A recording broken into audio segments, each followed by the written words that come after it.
working once again with that sickness to more or less be accepted within the whole world spectrum. For more or less, and the bottom line is, especially here in America, if you're more dark-skinned, dark-complected, then therefore we are not allowed to move up the economical ladder as easily. That's where it comes from. Thank you for watching. As always, this is Afro Revolt, and we always try to bring you whatever is trending across the globe. Today I came across this video of a conference whereby it was held by different races, and they were trying to argue on why blacks or whites prefer certain race for marriage or courtship. This is a conversation on racism, and we have to take racism or the issue of racial segregation seriously. Now, over time, this is something that we have been fighting so that it can end across the globe, and we build a human race that there is no difference in color or racial segregation, and people live together in harmony, united with one cause of love and unity, and even importantly, having a peaceful coexistence and an environment where they assist each other and have a mutual agreement. Now let us watch this video and react to it in the end. Black men are attracted to light-skinned black women with long hair. Do you believe that, Kathy Russell? You are co-author of The Color Complex. Do you believe that? Overall, yes, I believe that. Mm-hmm. And is it your view that this is because of a white world that respects lightness? Absolutely. Absolutely. So that the black man then internalizes this and sees lightness as better, sexier? Right. Is it akin to a white man being attracted to a blue-eyed blonde woman? These are the women in the white world we think of as sexy and beautiful, etc. Right, and the comparison in the black world to the blonde-haired, blue-eyed woman is the light-skinned African-American woman. So it's... Uh-huh. Is it true that in your own life you dated a man who wouldn't marry you because why? Well, he said that I wasn't quite light enough to be his wife, but to bear his children. That was what he said. But I think it's not a personal vendetta of mine. I want to make that point up front. It's just something that that I've seen throughout my life, and that's why. Yes. Your book includes phrases like "high yella." Yeah, those are terms that people use to describe others' color. Uh-huh. You know. But high yella is that good, or is it offered in a sneering way? No, I would say that's offered in a sneering way. Mm-hmm. But this has divided black families, has it not? Oh, definitely it has. And do we not have a lot of pain out there from men and women? I would think mostly women who took a lot. If you're light-skinned, there was a resentment. Absolutely. And also, it's both. Incidentally, what are you, just curiously, may I ask, on the scale? See, and it's a strange thing. I have been everything from light to dark, and it really depends on who you're sitting next to. If I'm sitting next to this gentleman, I become lighter. If I'm sitting next to someone that's lighter than I become darker, and because I'm kind of in the middle. That's why it's all really crazy, because it just depends on how you see it. But it's important enough for you to do a lot of work on this and to co-author the book. Well, because I think it's caused people a lot of pain. And that, that's why we wrote this book.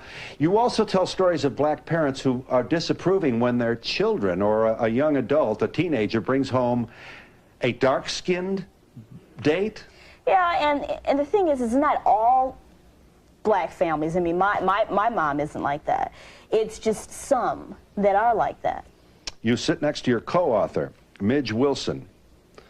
You likewise are responsible for The Color Complex. You're a social psychologist from DePaul University. Mm-hmm. And may I say, it should be said, you're a white person. I'm a white person. Well, there was a time in this country when we might have had some tribunals that would demand that you prove it. We still have it. You're still right. We still have it? She could have one drop in her, you never know. And that's all it would take, That's all it takes. As far as I know. Yes, ask the people who wrote the law. You believe that, first of all, this kind of prejudice exists within the black community. That is my understanding, and especially after working on this book, because Yes. I think a lot of whites don't realize the extent of the prejudice. Yeah. Tell us about your own, how the scales fell from your eyes. You're an academic, and you did a lot of scholarship on this. Tell us. I grew up in the South, and I heard things white people would say, like light-skinned blacks are more intelligent. This is known as the mulatto hypothesis. And it's a very arrogant assumption on the part of whites that if they have some white blood in them, then that makes them smarter because they're more like us. Or you hear other things like dark-skinned black men are more criminally dangerous, more sexually driven. And there are all these crazy myths that exist in the white community about African Americans on the basis of their skin color. Just to stop you for a moment now, we have the proverbial white person walking down the street at night, and coming the other way are black men. Right. Now the question is, who's going to flee to the other side of the street? Right. And in your hypothesis, if those black males are very black, the fleeing will take place with more urgency. With more rapidity. Yes. Because there is a perception that the darker the skin, the lower the class, the angrier, and this isn't true. There is a color class hierarchy in this country, but there's no one-on-one relationship. There's no one-on-one relationship between skin color and intelligence. And is it your view that but this is a very sad commentary if we've got this kind, we have black people who are adopting the same kind of racist chemistry that has exploited them for so long by the white power structure? It's a clear case of trickle-down discrimination, and I think African Americans have been hesitant to talk about this issue. We don't want to air our dirty laundry, but they've got to, because whites play a role in perpetuating it, and whites have to look at what they do every day to keep this issue alive. And when Spike Lee made that comment, it was Spike Lee who said that black men go for light-skinned women with longer hair. And he also made the point that a lot of people, can we see it? He also made the point that a lot of blacks become very uncomfortable because he was saying that. Let me show you here. The litany of dirty names to call people. If here's what, that's from School Days, a film directed by Spike Lee. Here's what he said.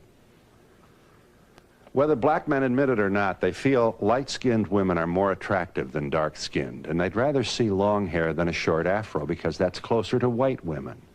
That comes from being inundated with media from the time you're born that constantly fed you the white woman as the image of beauty. That's both conscious and unconscious, said Mr. Lee. But on the whole, talking to my friends and knowing men, I see that a premium is put on light-skinned sisters with long hair. All true, huh? All true. And it's bad because, Well, first of all, it penalizes persons, it's arbitrary. Right, absolutely. And not only that, but I think you're buying into, you know, the myth that somehow white is better, so therefore lighter is better. And I think that it then takes out so many other African-American women that are beautiful, whether they have short, and my feeling is this: African-Americans come in looks everything from Whoopi Goldberg to Lena Horne and all in between, and it depends on your personal preference as to what you feel is beautiful. And that's another point to be made. There are prejudices, but there are preferences. J. Edward Giles is CEO and publisher of Image magazine. Do you agree with Mr. Lee, with Spike Lee's observation about light-skinned women? Absolutely. You do? Absolutely. And how do you feel about that? Well, the one problem I have here is that, first of all, this is no new phenomenon. This is not something that just took place like within the past century or past decade or so. This is something that was here from the time that we were brought here, from the time that your forefathers or your forefather stepped into my ancestry's bedroom and took advantage of them. We shouldn't be surprised when you consider how your life would change if some white guy in a powerful white man could prove you had a drop of Negro blood. That certainly altered your life. Phil, it's a very interesting point because I'm not so certain that you're all white. I'm sure I'm not. You know what I'm saying? I'm sure I'm not. Who knows? My point is that this is where this began, and what is really ugly is how it began, and that is what white America doesn't want to face. That is what Black America knows. We know this. It is true, I would add, not only for African American men, but for African American women too, or people of color, women of color too, because you see an inundation now of hair weaves, you know, and I understand the issue of cosmetic changes and so forth, like, you know, that I can understand. However, when you weave in a white person's hair on your head and you call yourself a proud black woman, we have a problem here. Well, okay? What's the matter? She didn't weave anybody else's hair on her head. You. We have an issue. We have a problem. You don't have a problem with cornrows, do you? No, I don't have a problem with cornrows. If we're talking about using what is natural to you. Yeah. You have a problem with straightening? Straightening hair? If you're a black person? If it is intended to change who you are, yes.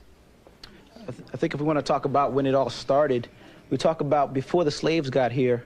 A Caribbean slave owner actually was talking to a slave owner in South Carolina before he got a slave. He said, you know, how am I going to keep these slaves in line? You know, I don't have any clue as to what we're going to do. So what he actually did was the slave owner in the Caribbean islands actually wrote him a letter back saying to him, listen, you got to start to create some kind of dissension between them.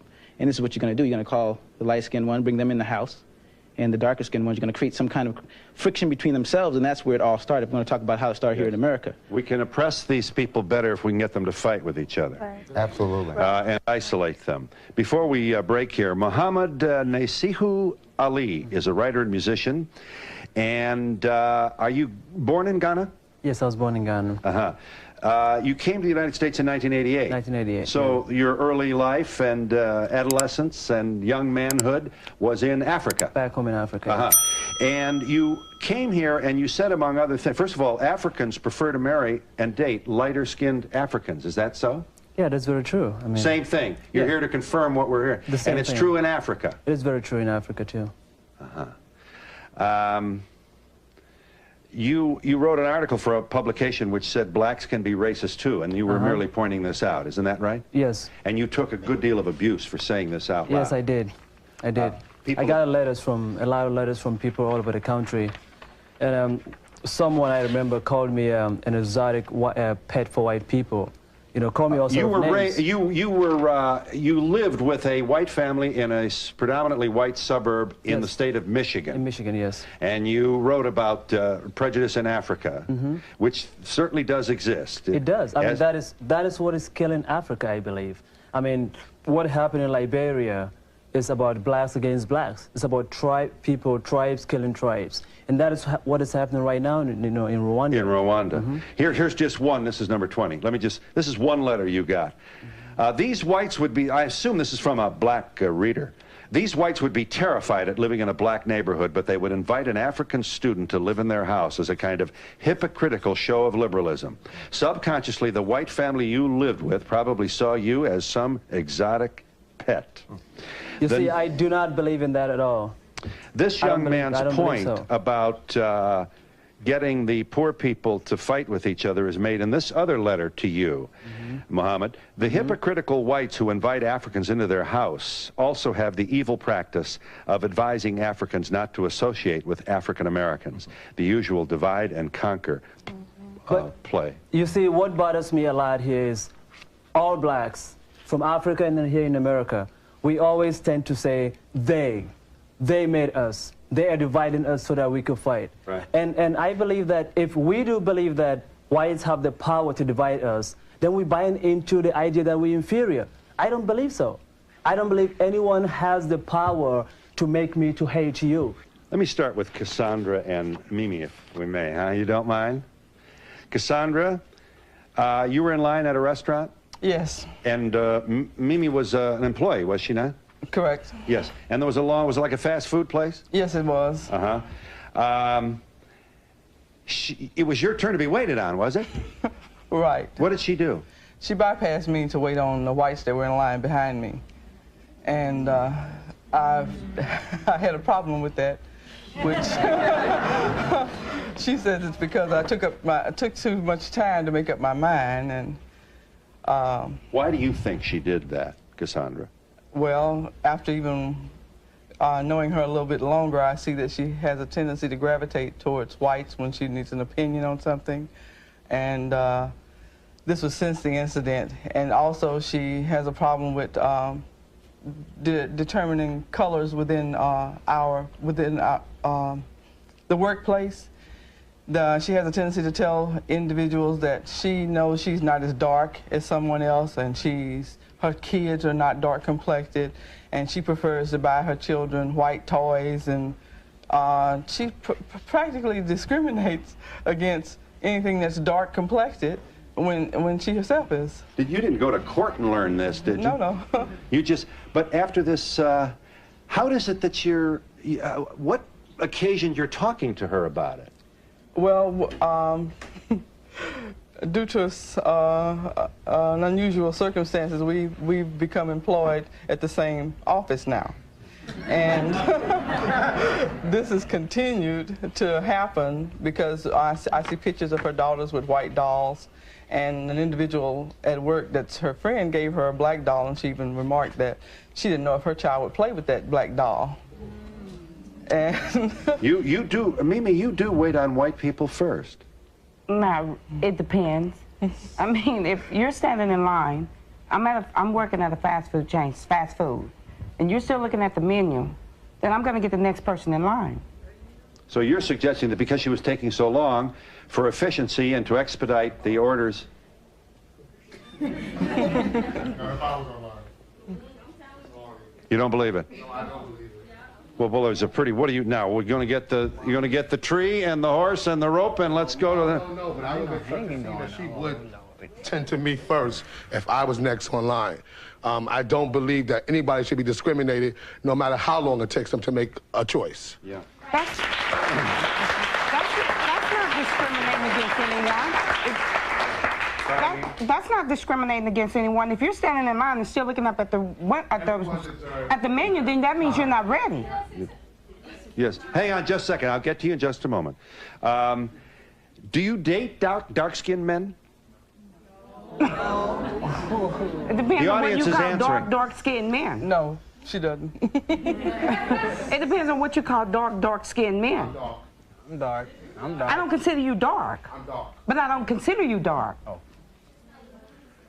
But the men in her lives have been lighter than you. Yeah. No. Mimi, obviously here we've got the beginnings of the sketch of a profile of a person who's not at all comfortable with your own blackness. I'm not black.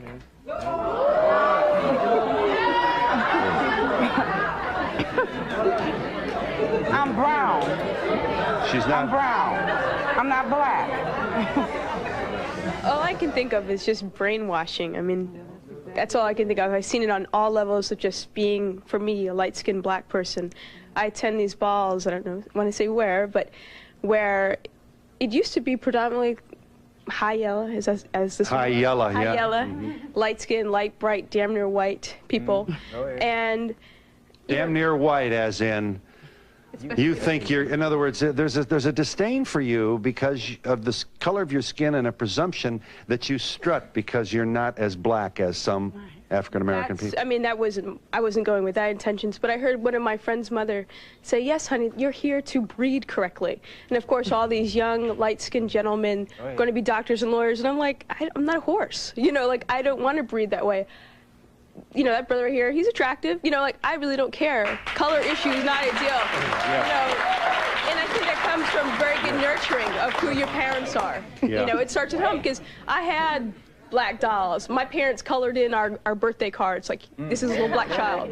You know, like, it makes a difference. You have to start within, you know. Let's just, this young woman presents just one side of this agony, and it is an agony.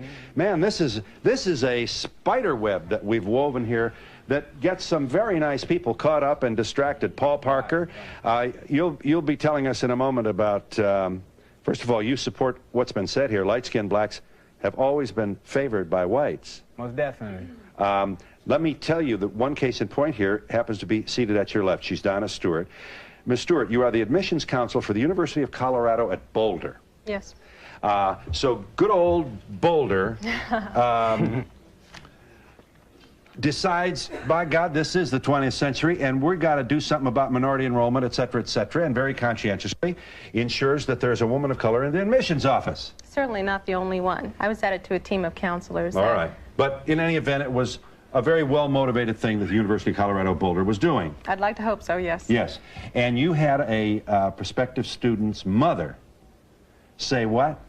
Well, at admissions programs, we always have parents that volunteer to come and assist with the program and say, this is what the university is all about, this is what I do as a parent for the university. And evidently a parent, without approaching me, without asking me where I stood on issues for people of color, went to the chancellor and wrote a letter petitioning the removal, my removal from the position, saying I want justification for why you hired her. And later on, she applied for my position. So. But was this a woman of color? Yes, it was. But tell them what her grievance was. She didn't feel that I represented black issues, which...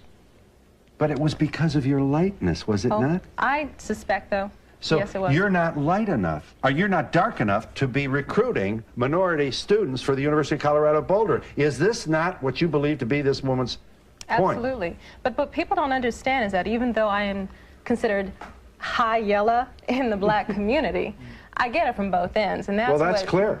If you're light, you're disdained by other people of your race, or some of them. Yes, and teachers, we need to be honest and say that teachers, most of whom in America happen to be white, at least where I have been, are very careful about who they make as their pets, who they send to the office, and they always choose the lighter child. Right. Well, and also I like to make this clear as well. That number one, that there is not no black on black racism. What there is black on black confusion. I disagree. By white on black racism. The comment on the point that the brother made here earlier, the individual you're talking about, the slave owner from the Caribbeans, is Willie Lynch. And more or less his perspective was that, look, he told the other slave masters that in order to keep your slaves in check, you had to more or less, with the divide and conquer aspect, pit one light-skinned black against a dark-skinned black. You got the house Negroes, you got the field Negroes. You always tell the light-skinned blacks, say, look, you're better than the rest of them blacks. You know, you got better things going. You look like me. You're closer. The ones that are dark-skinned are the ones that actually aren't the ones that's good. I know you down, sister. Lots of folks want in here. To me, the tragedy is there's no way to win. If you're black and in a major corporation, do I understand that your strategy was not to talk to other black people? Absolutely. You talk to other black people. There was no way. There was, at the time when I had lost my identity and I had lost perspective of who I was, okay, when I bought into what you wanted me to buy into. You say me. Let me tell you. Well, all right, go ahead. Don't be distracted. Make your point. Lots of folks want in here. Make your point, please. I respect it. At the time when I did that, I believe that if I were to communicate with my brothers and sisters, I would not be able to make it further. Be like at the water cooler or the Xerox machine or in the lunchroom? Because you, whomever you are, I mean... I'm looking at you as one of a number of... I'm saying, yeah, absolutely. White America would look and say, you know what? Okay, he's not going, you know, I saw Jay over there by the water cooler with the homies, you know what I'm saying? And I'm telling you... when you start talking to the white folks, the brothers are going to accuse you of sucking up. Absolutely. And so you can't win then. No, you can win. You can win. Because the question is, who do you owe your allegiance? And I owe my allegiance to my family. Okay, these are my family here. Blacks torn from the Boston Globe. This is a very, very well-written article from a paper that's had its own challenges regarding minority hiring, etc. Blacks torn from their native Africa and brought to North America as slaves were often sexually savaged by their white masters. So prevalent was the problem, the question of whether light-skinned children should be free like the father or enslaved like the mother, and that gave us the one drop means you're black or a Negro. In turn, light-skinned slaves with white blood often fetched higher prices at auctions. Some states actually bred mixed-race slaves and sold them at quadroon balls in New Orleans and Charleston, South Carolina. Quadroons are 1/4 black. Octoroons are 1/8 black. Listen to this. Light-skinned slaves were also afforded greater privileges. They were often assigned duties within the house instead of working in the fields. Then we had the paper bag test. Tell them about that. Well, the paper bag test was a person had to put their arm into a regular paper bag, and if their skin was lighter than the bag, then they were admitted into a social club, a fraternity, a church, whatever the bag was used to test. If it was darker, then they were denied admittance. Today, skin bleaching products garner $44 million annually, although many black women use items such as Ambifade cream, Porcelana, and Esoterica only to fade freckles or other marks. We have not a few black folks who have quite literally damaged themselves seriously with some of these products. And now, which brings us to the question of Michael Jackson. Here is the single most successful, measured in terms of money, entertainment figure in the history of the universe.